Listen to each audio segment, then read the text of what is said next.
Hey everybody, welcome to Shifanaz channel. So आ गए आज हम अपने एटॉमिक स्ट्रक्चर की सीरीज़ के साथ। पिछली वीडियो में हमने डिस्कस करा था कि एटॉमिक स्ट्रक्चर के कुछ बेसिक टर्म्स क्या होते हैं, जैसे कि शेल्स, सब शेल्स, ऑर्बिटल्स क्या होते हैं, कितने टाइप्स के ऑर्बिटल्स होते हैं, कैसे इलेक्ट्रॉन फिल होते हैं, कहाँ पॉसिबिलिटी होती है इलेक्ट्रॉन की, ये सब चीज़ हमने पिछली वीडियोज़ में डिस्कस करा है।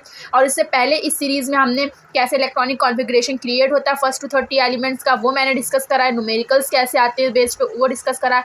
आज हम डिस्कस करने वाले हैं some important principles related to atomic structure. यानी कि अगर आप एटॉमिक स्ट्रक्चर पढ़ रहे हैं तो आपको कुछ प्रिंसिपल, 2-3 ऐसे प्रिंसिपल होते हैं जो आपको पता होना चाहिए।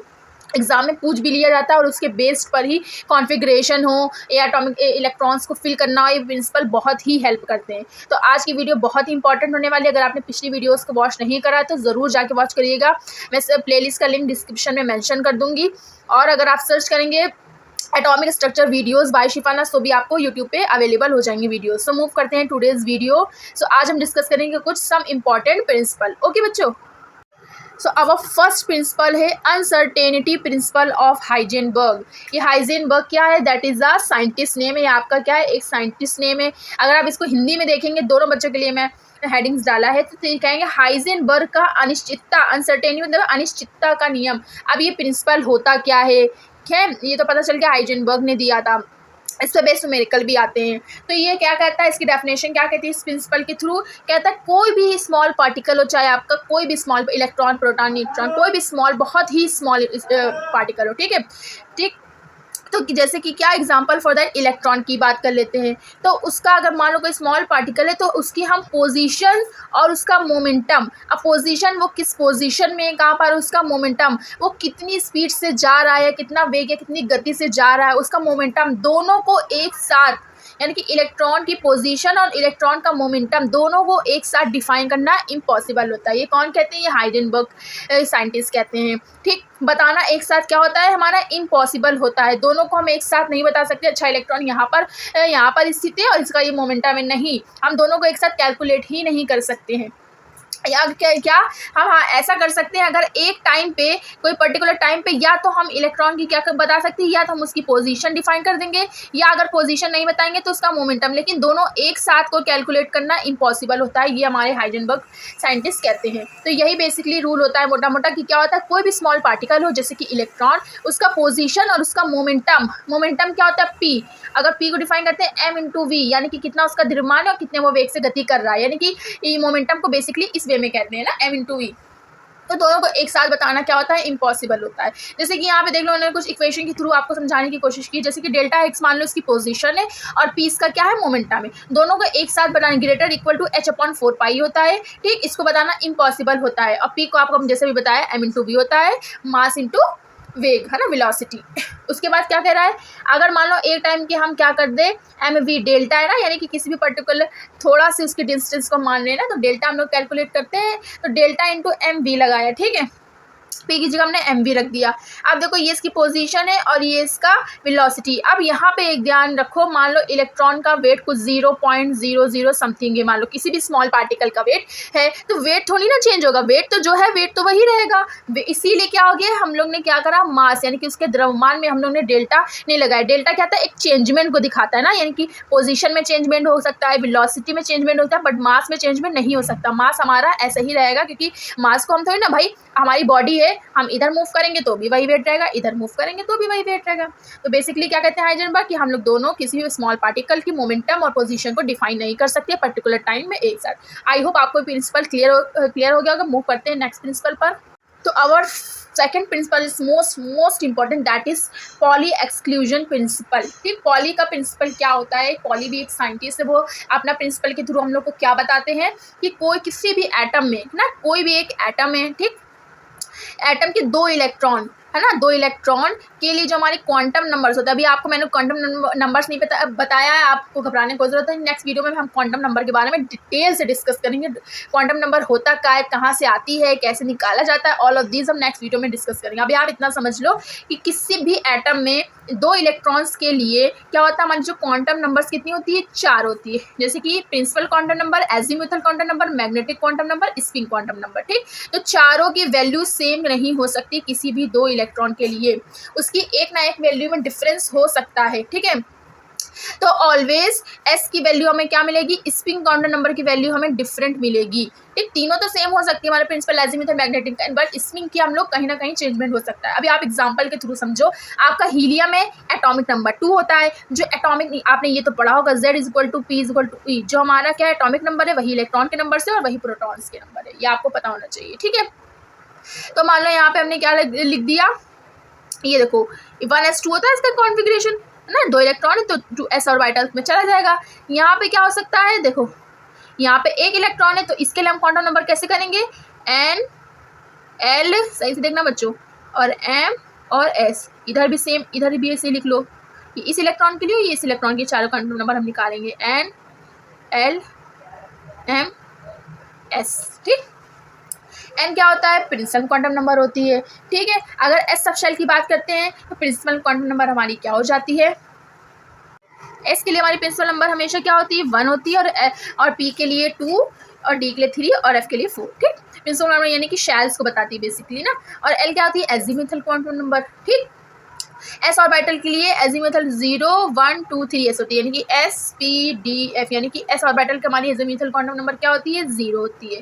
ठीक, अगर एल 0 यानी कि अगर एजीमुथल क्वांटम नंबर 0 है तो हमारी मैग्नेटिक क्वांटम नंबर भी क्या होती है, 0 होती है। ठीक है, ये हम सब क्वांटम नंबर वाली सीरीज में डिस्कस करेंगे। ठीक है, अब एस देखो, एस क्या बताया था, मैं स्पिन बताते हैं, इलेक्ट्रॉन की स्पिन कैसी, क्लॉकवाइज है कि एंटी क्लॉकवाइज है, तो इसकी स्पिन कैसी है, क्लॉकवाइज है, जैसे वॉच में होता है सिंपली।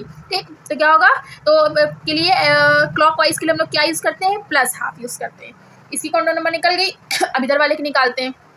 एन के लिए सेम, एस ऑर्बिटल है तो एन प्रिंसिपल क्वांटम नंबर 1 होगा। ठीक, एल है, एस के लिए भी 0 होती है। ठीक, एल 0 है तो मैग्नेटिक क्वांटम नंबर भी 0 होगी, बट यहाँ पे इलेक्ट्रॉन कैसा है, एंटी क्लॉकवाइज है, तो इसकी स्पिन कैसी होगी, -½ देखो ना, एस में डिफरेंट आया कि नहीं आया, यही तो अभी हम डेफिनेशन के थ्रू समझाया था पॉली ने कि 2 इलेक्ट्रॉन्स के लिए 4 क्वांटम नंबर इक्वल नहीं होते, एस की वैल्यू क्या होगा, मस्ट भी डिफरेंट होगी। ठीक, आई होप ये आपको रूल समझ में आया होगा और आप कोई भी एग्जाम्पल लेके समझ सकते हैं। ठीक है, our third rule is Hund multiplicity rule, that is also very important rule। ये क्या बताता है कि किसी भी और कोई भी हमारा ऑर्बिटल है, चाहे वो एस हो, पी हो, डी हो, एफ हो, एनी वन ऑफ देम हो, तो क्या होगा, अनपेयर इलेक्ट्रॉन, यानी कि ऑर्बिटल में अनपेयर इलेक्ट्रॉन के नंबर क्या होंगे, ज़्यादा होंगे। ठीक, मैक्सिमम होंगे। जैसे आप समझो पी ऑर्बिटल है हमारे 1 2 3, तो पहले हम क्या करेंगे, अनपेयर्ड इलेक्ट्रॉन को फिल करेंगे, तो उसकी नंबर्स को हम लोग मैक्सिमम रखेंगे। देन क्या होगा, उसके बाद तब हमारी स्पेस फिल हो जाएगी, तब हम उन इलेक्ट्रॉन्स को कैसे फिल करेंगे, एंटी क्लॉकवाइज फिल करेंगे इलेक्ट्रॉन को, जस्ट लाइक दैट। कहने का मतलब क्या बताते हैं, हुंड का रूल ये रहता है कि किसी भी ऑर्बिटल में पहले हम लोग सारे के सारे इलेक्ट्रॉन क्लॉकवाइज फिल करते हैं, अगर स्पेस खत्म हो जाती तब हम इलेक्ट्रॉन्स को एंटी क्लॉकवाइज फिल करते हैं। जैसे कि पी की आप बात कर लो। ठीक, पी में मैक्सिमम कितने इलेक्ट्रॉन जा सकते हैं, 3, और वो 6 जा सकते हैं, और ऑर्बिटल्स कितने होते हैं, 3 होते हैं। तो यहाँ पे हम जरा से क्रिएट कर लेते हैं अपने ऑर्बिटल्स। देखो 3, हम सब में पहले 3 ऑर्बिटल्स क्रिएट कर लो, सब में आप 3 ऑर्बिटल्स क्रिएट कर लो, 1 2 3 4, सॉरी इसका ये हो जाएगा है ना, और इसका ये हो जाएगा, सब में 3 ऑर्बिटल्स हो गए। P1 है यानी कि इलेक्ट्रॉन फिल करना है, P2 यानी कि 2 इलेक्ट्रॉन फिल करना है पी ऑर्बिटल। ठीक, उसके बाद 3 इलेक्ट्रॉन फिल करना है। देखो सारे के सारे पहले हम इलेक्ट्रॉन क्लॉकवाइज हमने फिल कर लिया, फिर उसके बाद हमारी स्पेस खत्म हो गई, तो देखो पहले तो हम P4 में कैसे फिल करेंगे, पहले सारे क्लॉकवाइज फिल कर लिया, देन अब एक हमें एंटी क्लॉकवाइज फिल कर दिया। समझ में आया। अब P5 देखो 1 2 3 4 देन 5, पहले हमें सारे के सारे, अब P6 है तो अब तो सारे फिल हो जाएंगे। इस तरीके से हमें इस ऑर्डर में इलेक्ट्रॉन को फिल करना पड़ता है किसी भी ऑर्बिटल में इलेक्ट्रॉनिक कॉन्फ़िगरेशन क्रिएट करते वक्त। तो हुंड का रूल यही कहता है कि इलेक्ट्रॉन को पहले मैक्सिमम अनपेयर्ड इलेक्ट्रॉन फिल होते जाएंगे, देन हमारे इलेक्ट्रॉन कैसे फिल होते जाएंगे, एंटी क्लॉकवाइज फिल होते जाएंगे। That is the third rule, that is called Hund multiplicity rule, that is also very important. So fourth rule क्या कहता है, ये तो भाई बहुत इंपॉर्टेंट है, इसी पे हमारा सारा का सारा इलेक्ट्रॉनिक कॉन्फ़िगरेशन बेस्ड है। मैंने ये प्रिंसिपल बताने की वैसे कोई ज़रूरत नहीं थी, क्योंकि मैंने तब इलेक्ट्रॉनिक कॉन्फ़िगरेशन को आपको क्रिएट करना बताया था इस प्लेलिस्ट की फर्स्ट वीडियो में। तो मैंने सबसे पहले आपको अब वो प्रिंसिपल ही सबसे पहले एक्सप्लेन करा था, कैसे बनता है, क्या होता है। ठीक, सबने बहुत डिटेल में डिस्कस करा था, बट अगर प्रिंसिपल की वीडियो मैंने बताई तो मैंने सोचा एक बार आपको और बारूद बता दूँ, आपका रिवाइज हो जाएगा। तो अब होता क्या, मोस्ट ऑफ द बच्चे समझते हैं कि ये साइंटिस्ट नेम है, बट साइंटिस्ट नेम नहीं है, ये जर्मन भाषा का एक वर्ड है जिसका मीन्स क्या होता है, बिल्डिंग अप, यानी कि बिल्डिंग ब्लॉक्स, यानी कि किसी भी चीज़ को बिल्ड अप करना, ठीक, बढ़ाना। बनाना है कि इसकी मदद से क्या होता है, हेल्प से हम लोग क्या करते हैं, इलेक्ट्रॉनिक कॉन्फ़िगरेशन को क्रिएट करते हैं। ठीक है, अबाउ रूल से, अबाउ प्रिंसिपल से क्या करते हैं, इलेक्ट्रॉनिक कॉन्फ़िगरेशन को क्रिएट करते हैं। इलेक्ट्रॉनिक कॉन्फ़िगरेशन को क्रिएट करते हैं कैसे, किस वे में हमारा बिल्डिंग अप होता है, कि किस वे में हमारा इलेक्ट्रॉनिक कॉन्फ़िगरेशन क्रिएट होता है। फर्स्ट जो इलेक्ट्रॉन होता है minimum energy to higher energy में जाते हैं, यानी कि lowest energy to highest energy में इलेक्ट्रॉन कॉन्फ़िगरेशन क्रिएट होता जाता है। ठीक, पहले जिसकी सबसे कम एनर्जी होगी उसमें इलेक्ट्रॉन जाएगा, देन धीरे धीरे धीरे धीरे आपके हाई लेवल्स वाले में इलेक्ट्रॉन, फिर हाई एनर्जी में इलेक्ट्रॉन्स फिल होगा। अब अबाउ प्रिंसिपल बनता कैसे है, तो आप इधर देख लो। पहले तो सबसे पहले हमारा स्पेस का मतलब छोटा बना रहे थे, 1s 2s 2p 3s 3p 3d, ठीक, 4s 4p 4d 4f 5s 5p 5d, ठीक, उसके बाद 5f, फिर 6x 6p, ठीक, उसके बाद 7s, ठीक, 5d 5f 6x 6p 6d 7s 7p then 8s। इस तरीके से देखो बना। पहले क्या होगा, 1s में इलेक्ट्रॉन जाएगा, 1s से होता हुआ हमारा 2s में जाएगा, मिनिमम एनर्जी है, फिर देन इसमें जाएगा, फिर 3s में होता हुआ हमारा इलेक्ट्रॉन किस में जाएगा, 3p में, 3p से होता हमारा 4s में, 4s से होता हुआ हमारा 3d में जाएगा, फिर 4p में, फिर 5s में, फिर इलेक्ट्रॉन जाएगा 4d में, फिर 5p में, फिर 6s में, फिर कैसे जाएगा 4f में, फिर 5d में, फिर 6p में, फिर 7s में, देन फिर जाएगा 5f में, 6d में, 7p में, 8s में। इस तरीके से आप अबाउ रूल क्रिएट करेंगे। मैक्सिमम आपका हाफ पोर्शन ही ज़्यादा यूज़ होता है इलेक्ट्रॉनिक कॉन्फ़िगरेशन में, और फर्स्ट टू 30 एलिमेंट्स से ही आपका पूछा जाता है, तो फर्स्ट टू 30 एलिमेंट्स में बस हाफ ही आपका ये वाले ऑर्बिटल्स ही यूज़ होते हैं। ठीक, तो आप देखो सबसे पहले मिनिमम एनर्जी, सबसे कम एनर्जी किसकी होती है, एस ऑर्बिटल की, देन पी, देन डी, फिर एफ। तो उसका ऑर्डर नहीं, आप ये ऑर्डर समझो, पहले 1s में जाता हुआ 2s में जाएगा, 2p में होता हुआ 3s में इलेक्ट्रॉन जाएगा। जैसे जैसे ये मूव कर रहा है वैसे वैसे इलेक्ट्रॉन्स फिल होते जाएंगे, इसी सीरियल्स में फिल होते जाएंगे। ठीक है, तो ये होता है अबाउ रूल। तो इसी तरीके से हम लोग इलेक्ट्रॉनिक कॉन्फ़िगरेशन क्रिएट करते हैं।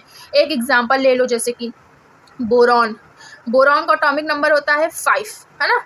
अब इलेक्ट्रॉन हमको 5 फिल करना है, और आपको पता है एस में सिर्फ मैक्सिमम कितने इलेक्ट्रॉन जा सकते हैं, 2, क्योंकि एक ही ऑर्बिटल होता है, 2 जा सकते हैं। ठीक, तो पहले हम लोग क्या कर लेंगे, देखो इसमें इसी के थ्रू देखो 1s में जाएगा, 1s2, 2 इलेक्ट्रॉन फिल हो गए। अब 5 में से 2 गया 3 बनने। अब देखो 1s से होता हुआ इलेक्ट्रॉन कहाँ जा रहा है, 2s में जा रहा है, तो कॉमा 2s, 2 ही जा सकते हैं, पॉसिबिलिटी है मैक्सिमम। 2s2, देखो 2 + 2 4 इलेक्ट्रॉन फिल हो गए। आप किस में जाएंगे, देखो 2s से होता हुआ इलेक्ट्रॉन कहाँ जा रहा है, 2p में जाएगा। तो हम 2p में कितने जा सकते हैं, लेकिन अभी हमें रिक्वायर्ड कितनी है, ओनली 1 की, तो 2p1। इस तरीके से हम लोग इसकी हेल्प से इलेक्ट्रॉनिक कॉन्फ़िगरेशन को क्रिएट करेंगे। आई होप आपको चारों के चारों प्रिंसिपल समझ में आए होंगे। और अगर आपने पिछली वीडियोस को वॉच नहीं करा तो ज़रूर वॉच करिएगा, ताकि आपके एटॉमिक स्ट्रक्चर से रिलेटेड जितने भी कॉन्सेप्ट है, जितनी भी चीज़ें हैं, आपको सब क्लियर हो जाए। हमारी एटॉमिक स्ट्रक्चर की सीरीज़ चल रही है। नेक्स्ट वीडियो में हम क्वांटम नंबर्स बहुत अच्छे से डिस्कस करेंगे। मिलते हैं नेक्स्ट वीडियो में। Follow for more, bye.